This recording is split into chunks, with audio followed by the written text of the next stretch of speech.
મોટા વાજપુર જૂથ પંચાયતનું ગામ જે ઝાભર્યું એ જ્યારે તાલુકો વિભાજન થયો ત્યારથી ત્યાં ઝાભ ગામ જેતપુરમાં હતું અને અમારા ગામ જે મુઢિયારી કથોલા અને શિવજીપુરા એ તો બોડેલીમાં થતા.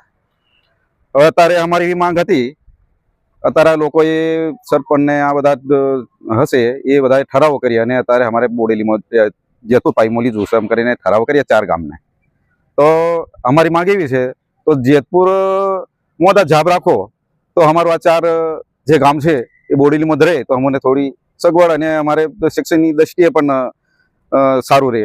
અને અમારે પેલું છે 30 કિલોમીટર જેતપુર રહે અને બોડેલી છે અમારે 15 થી 16 કિલોમીટર જેટલું રહ્યું. તો પેલું અંતર અમારે થોડું આગળ રહે એવું અમારી બધાની ગ્રામજનોની માગણી છે. તો અમારી એવી છે કે જો એની કરતો વિભાજન જ થઈ જાય, આ 3 પંચાયતો પડી એવું અમારી માંગ છે.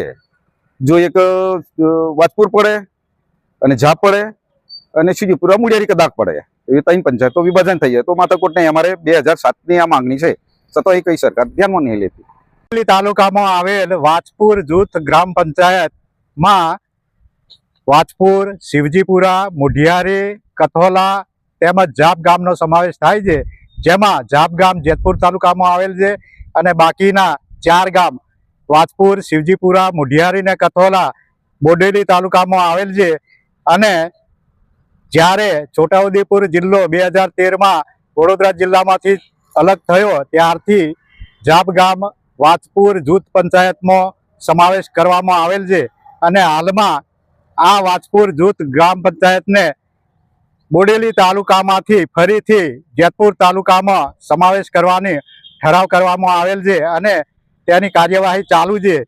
અને અમારું વાજપુર જૂથ ગ્રામ પંચાયતના લોકોની માંગણી છે કે અમારો તમામ વ્યવહાર બોડેલી ખાતે ચાલતો હોય અને બોડેલી વાજપુરથી આશરે 16 થી 17 કિલોમીટર દૂર આવેલ છે અને જેતપુર રતનપુર આશરે 30 કિલોમીટર જેટલું દૂર પડે છે, જેથી લોકોને આવવા જવામાં ખૂબ જ અગવડતા ઊભી થાય છે. સમયનો તેમજ આર્થિક રીતે ખૂબ જ મોટું નુકસાન થાય તેવી પરિસ્થિતિ ઊભી થયેલ છે. અને હાલમાં તાજેતરમાં છોટાઉદેપુર જિલ્લામાંથી કદવાલ તાલુકો નવો બનાવવામાં આવેલ છે, જેથી કરીને લોકોને ઘર આંગણે નજીકમાં સુચારુ વ્યવસ્થા મળી રહે અને વહીવટ સારી રીતે ચાલે તે માટે જેતપુરમાંથી હટાવીને કદવાલ તાલુકો અલગ બનાવવામાં આવેલ છે, જેથી લોકોને અગવડતા ઊભી ના થાય તે માટે સુચારુ આયોજન થયેલ છે. તેવી જ રીતે અમારા 4 ગામોને શિવજીપુરા, વાજપુર, મુઢિયારી ને કથોલાને જે છે તે રીતે બોડેલી તાલુકામાં જ રાખવામાં આવે તેવી અમારી નમ્ર વિનંતી છે. કોઈને પણ 4 ગામોમાંથી કોઈ પણ લોકોનો ગ્રામ સભામાં બોલાવેલ નહીં, તેમજ કોઈ અભિપ્રાય મેળવવામાં આવેલ નહીં, સંમતિ મેળવવામાં આવેલ નહીં અને કઈ રીતે ઠરાવો કરી આ કાર્યવાહી કરવામાં આવેલ છે તેનો ગ્રામજનોમાં આક્રોશ પેદા થયેલ છે. જેથી કરીને અમારા 4 ગામોને જે છે તે હાલતમાં બોડેલી તાલુકામાં રાખવામાં આવે.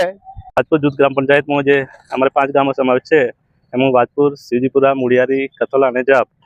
આમાં ઝાભ જે ગામ ખરું ને એ પહેલેથી એ લોકોનું પાવી જેતપુર તાલુકામાં છે, પણ ગામ અમારે આપણે વાજપુર પંચાયતમાં સામેલ છે. એટલે સરપંચ જે છે એ જેતપુર તાલુકાનો છે અને જે ગામ ખરા ને એ ત્યાં પાવી જેતપુરમાં લઈ જવા માગે છે 4 ગામોને. એટલે ખોટા ઠરાવો કરે છે, સભ્યોને પણ ખબર નથી. અને અમારે જે બોડેલી તાલુકો છે એ નજીક છે, અમારે 13-14 કિલોમીટર થાય. અને વત્તા શું છે કે અમારે છોટાઉદેપુર જિલ્લો છે, વડ મથક ભલે છોટાઉદેપુર હોય પણ ટોટલી ઇલેક્શનને લગતી કામગીરી હોય કે XYZ ગમે તે કામગીરી હોય તો બોડેલીથી થાય છે. તો અમારે બોડેલી વિકસિત તાલુકો છે, તો અમારે બોડેલી તાલુકામાં રહે એવી અમારી માંગ છે. જે 5 ગામો છે વાજપુર જૂથ ગ્રામ પંચાયતમાં એમાં 1 ગામ પાવી જેતપુરમાં છે અને અમારે જે 4 ગામો છે એ બોડેલી તાલુકામાં છે.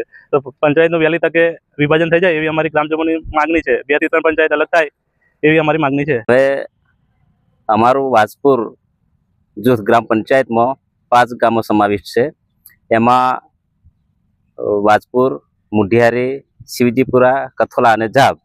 હવે આ 5 ગામો અમારે ખરેખર જે બોડેલી તાલુકામાં સમાવેશ કરવામાં આવ્યો તેમાં અમને વધારે સરળતા થાય છે અને પાવી જેતપુરમાં આવવા જવામાં અમને વધારે તકલીફ પડે છે. જ્યારે પૈસા, સમય અને દરેક રીતે અમને ત્યાં અનુકૂળ નથી. એટલે દરેક ગામની રજૂઆતો એવી છે કે બોડેલી તાલુકામાં આ 4 ગામો હોય તો વધારે સારું. અને આવા જવાના રસ્તામાં પણ એવું છે કે બોડેલી 16 કિલોમીટર થાય અને જેતપુર પાવી 30 કિલોમીટર થાય. તો અમારે જેને સગવડ છે, જેને પૈસાની સગવડ છે, તો ગમે તે રીતે જઈ આવે. પણ ખરેખર નોર્મલ એક આધાર કાર્ડ બદલાવવું હોય, રેશન કાર્ડમાં કઈ નામ સુધારો દાખલો કરાવવાનો, એમાં બધા જેતપુર જવામાં તો બધાની જોડે વાહન હોય નહીં, તો આવા જવામાં વધારે તકલીફ પડે છે. એટલે સારો સુવિધા મળી રહે એટલા માટે અમે બોડેલીની ઈચ્છા રાખીએ છીએ. અને દરેક ગામોથી માંગ છે કે બોડેલી તાલુકામાં હોય ત્યારે વધારે સારું. અને ગ્રામ સભા થાય તો પણ આ જ લોકોની રજૂઆત છે, પણ અત્યારે કંઈ એવું થયું નહીં. અને આ તો બારોબાર એવું ખબર પડી છે કે ભાઈ તાલુકા પંચાયતે ભલામણ કરી કે જેતપુર પાવીમાં બોડેલી વાજપુર પંચાયત લઈ જશે. બીજા ગામો જે કરે તે, પણ અમારી પંચાયતના 4 ગામો છે એ દરેક ગામોને એવી માંગ છે કે અમારે બોડેલીમાં રહેવું છે.